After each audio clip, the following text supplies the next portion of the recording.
Hallelujah, praise the Lord.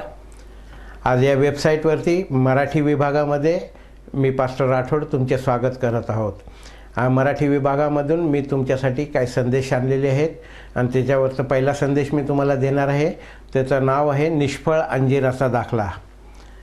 आपण लूककृत शुभवर्तमान याचा 13वा अध्यायामध्ये आपण पाहणार आहोत, 6व्या वचनापासून ते 9व्या वचनापर्यंत. आणि त्याच्यामध्ये एक जो दाखला येशू ख्रिस्ताने सांगितलेला आहे तो आपण वाचूया. त्याने हा दाखला सांगितला, कोणा एकाचे त्याच्या द्राक्षमळ्यात लावलेले अंजीराचे झाड होते. त्यावर तो फळ पहावयास आला, परंतु त्याला काही आढळले नाही. तेव्हा त्याने माळ्याला म्हटले, पहा, गेले 3 वर्षे मी ह्या अंजीराच्या झाडावर फळ पहावयास येत आहे, परंतु मला काही आढळत नाही. ते तोडून टाक, उगाच त्याने जागा तरी का अडवावी. तेव्हा त्याने त्याला उत्तर दिले, महाराज, एवढे वर्ष ते असू द्या, म्हणजे मी त्याच्याभोवती खणून खत घालीन. त्याला फळ आले तर बरे, नाही तर आपण ते तोडून टाकावे. ह्या ठिकाणी आपण जो हा दाखला आता वाचलेला आहे, येशू ख्रिस्ताने हा जो दाखला सांगितलेला आहे, ह्या दाखल्यावरून आपल्याला एक विचार करायची गोष्ट आहे की प्रत्येक वेळी हा जो मालक आहे, हा मालक दुसरा तिसरा कोण नाही, हा प्रभू परमेश्वर आहे. आणि हा प्रभू परमेश्वर आमच्याकडं तो फळ बघायला येणार आहे. आम्ही फलदायी व्हावं ही त्याची इच्छा आहे. आपण जर उत्पत्तीच्या पुस्तकात पहिल्या अध्यायामध्ये बघितलं, 28व्या वचनामध्ये त्यांनी असं लिहिलेलं आहे की तुम्ही फलद्रूप व्हा. ही देवाची आज्ञा आहे की आम्ही फलद्रूप व्हायचं, आम्ही पृथ्वी व्यापून टाकायची, आम्ही फलद्रूप व्हावं. ही देवाची योजना आहे, हे देवाचा दृष्टांत आहे आणि ही देवाची योजना आहे. आणि म्हणूनच त्यांनी ह्या ठिकाणी हा दाखला सांगितलेला आहे. ह्या दाखल्यामध्ये त्यांनी सांगितलं त्या जागेला खूप महत्त्व आहे, कारण की ती जी जागा आहे ते द्राक्षमळ्यामध्ये लावलेलं अंजिराचं झाड. जेव्हा आम्ही द्राक्षमळा बघायला जातो तर द्राक्षमळा तो असा मळा असतो की त्या ठिकाणी सगळं मांडव टाकलेले असतात, सर्व मांडवाने तो सगळं ते शेत भरलेलं असतं.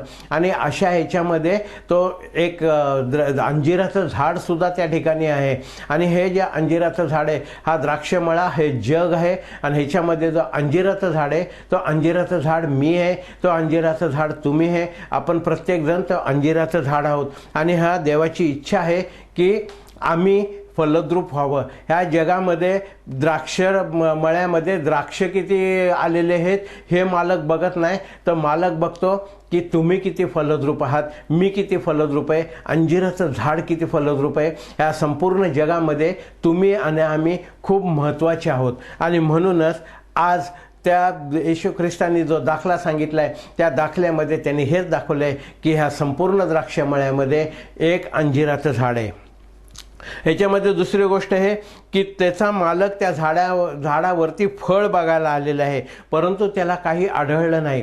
तर तो जेव्हा फळ बघायला येतो, तो आमचा निर्माता आहे आणि आम्ही निर्मिती आहोत. निर्माता नेहमी निर्मितीकडं फलाची आशा करत असतो आणि आम्ही ते फलदायी व्हावं ही त्याची इच्छा आहे. आणि म्हणूनच आज मी तुम्हाला सांगतो की आमच्याकडं आज परमेश्वर, आज आमच्याकडं येशू ख्रिस्त, आम्ही किती फलदायी झालेलो आहे हे पाहत आहे.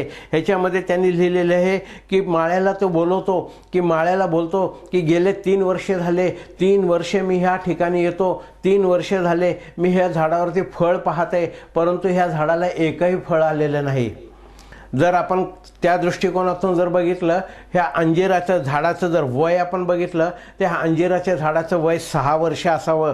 कारण की लेवीच्या 19व्या अध्यायामध्ये 23व्या वचनामध्ये असं सांगितलेलं आहे की ज्या टायमाला तू नवीन झाड लावशील आणि त्या झाडाला फळं येतील, पहिले 3 वर्षे त्याचं उत्पन्न तू घेऊ नको. म्हणजे पहिले 3 वर्षे त्या मालकाने सोडून दिलं, त्याचे उत्पन्न त्याला घ्यायचे नव्हते. आणि आता तो 3 वर्ष, त्याच्यानंतर पुढचे 3 वर्ष तो उत्पन्न बघायला येतो, परंतु त्याला ह्या 6 वर्षात त्याला एकही फळ आलेलं नाही आहे. आणि म्हणून तो मालक म्हणतो की ह्या अंजिराच्या झाडाने ह्या ठिकाणी जागा का अडवायची. ह्या जगामध्ये देवाने आम्हाला इथं ठेवलेलं आहे आणि आम्हाला हे ठेवलेलं आहे की आम्ही फलद्रूप व्हावं. आणि आम्ही जर फलद्रूप व्हावं ही देवाची इच्छा आहे, परंतु जर आम्ही फलद्रूप होत नाही तर देव आम्हाला ह्या जगातून काढणार आहे, ह्या जागेवरून तो आम्हाला काढणार आहे. त्याची इच्छा आहे आम्ही जागा काढवावी. आमच्याऐवजी तो दुसऱ्या कोणाला तरी इथं उभा करेल की ज्याच्याद्वारे तो फळ प्राप्ती करून घेऊ शकेल. परंतु तुम्ही निराश होऊ नका. आम्ही जरी आत्तापर्यंत फळ दिलेलं नाही, जरी आम्ही ह्या 3 वर्षामध्ये फलद्रूप झालं नाही, हे 3 वर्षे मला तुम्हाला सांगू द्या, हे 3 वर्षे माणसाच्या 3 अवस्था आहेत. बाल्यावस्था आहे, तरुणपणची अवस्था आहे, म्हातारपण आहे. आम्हाला ह्या 3 अवस्थामध्ये लहानपणामध्ये खेळण्यामध्ये जातं, तरुणपणामध्ये जातं, आणि मग आपण शेवटी म्हणतो म्हातारपण आहे देवदेव करायला. आणि म्हातारपण देवदेव करायला आहे, पण म्हातारपणामध्ये आजार आहे, हे नातवंड सांभाळा, हे सांभाळा, आणि त्याच्यामध्ये आम्हाला कोणत्याच प्रकारे देवाचं कार्य करता येत नाही. आणि अशा वेळी आम्ही कुठल्याही प्रकारचं फळ आणू शकत नाही. हे 3 वर्ष आमच्याशी वाया जातात. म्हणून मी तुम्हाला सांगतो प्रियानो, जेव्हा आम्हाला संधी आहे, ज्या टायमाला आम्हाला संधी आहे, त्या टायमाला आम्ही येशूचा स्वीकार करावा.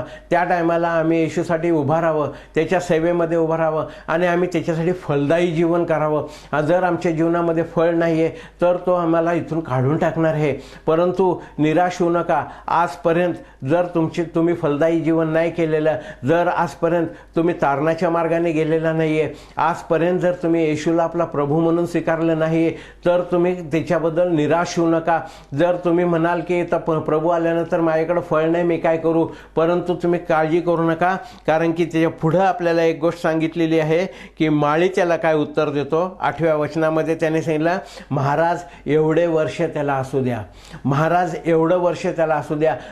आज माळी म्हणजे दुसरा कोण नाही, येशू ख्रिस्त आहे. येशू ख्रिस्त आम्हाला एक संधी देत आहे. त्या संधीचा आम्हाला उपयोग करून घ्यायचा आहे. त्या संधी आम्हाला ही दौडायची नाही आहे, ही आम्हाला जी संधी मिळालेली आहे, आणि ह्या संधीकरता येशू ख्रिस्त ह्या जगामध्ये आला. जी संधी त्याने आम्हाला उपलब्ध करून दिली, येशू ख्रिस्ताने ह्या जगामध्ये येऊन सर्व ठिकाणी पश्चातापाचा उपदेश केलेला आहे. आम्हाला पश्चाताप करणं गरजेचं आहे. त्यांनी सांगितलं की ह्या भोवती मी खत घालीन, खड्डा खणीन. होय, ह्या झाडाभोवती खड्डा खणणं गरजेचं आहे.